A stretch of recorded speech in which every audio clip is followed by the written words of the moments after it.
This week, we're going to work on building vocabulary and knowledge skills again by telling your child a story that has been told for centuries.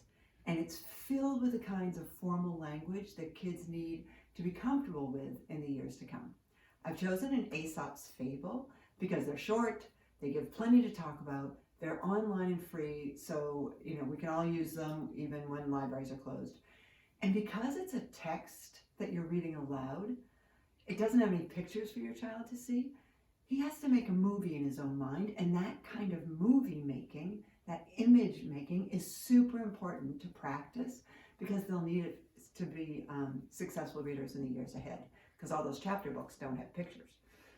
So I'd make sure to try this when they are eating or lying in bed or when they just came in from playing hard, someplace or sometime when you think they can take it in, because it does take focus and concentration to listen to a story without pictures to support them, and which are, by the way, awareness and regulation skills, that kind of body regulation. And funny, the character in this particular Aesop's fable actually shows some regulation skills that you'll have a chance to talk about, which is always worthwhile. So here's an example of how to talk about Aesop's fables. So these are stories from long, long ago. They're called Aesop's fables because they were believed to be written by someone named Aesop, and they are fables, which means they have a moral or a lesson to teach. And this one's my favorite. It's called The Fox and the Grapes, and it's super short, so just listen and see what you think.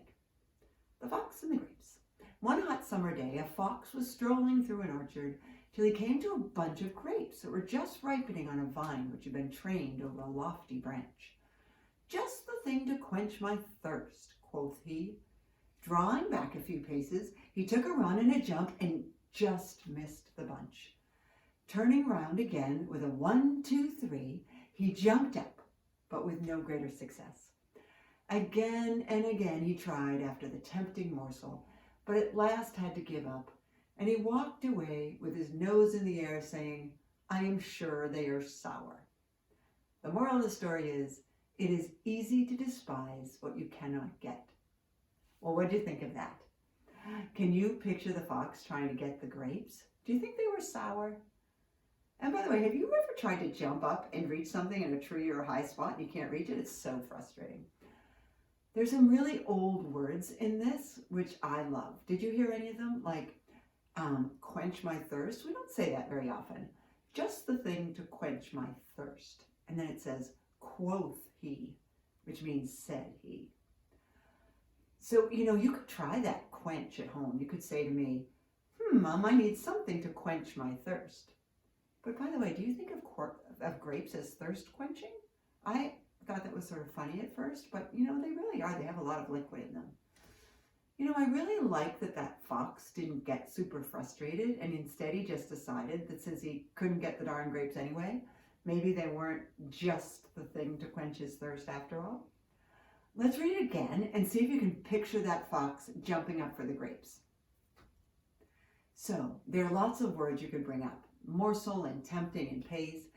There are surely going to be opportunities to say, just the thing to quench my thirst, when you're about to take a drink or pour a drink for your child. When you're in your kitchen and you're using those words and that language, you keep the story alive and you make it all part of your family culture. And plus, there are more fables to read with more interesting words and more old words and more things to talk about. So give The Fox and the Grapes a try this week and see how it goes. And besides, those fables are always in schools and tests in the years to come. So they're a good thing to have in their back pocket.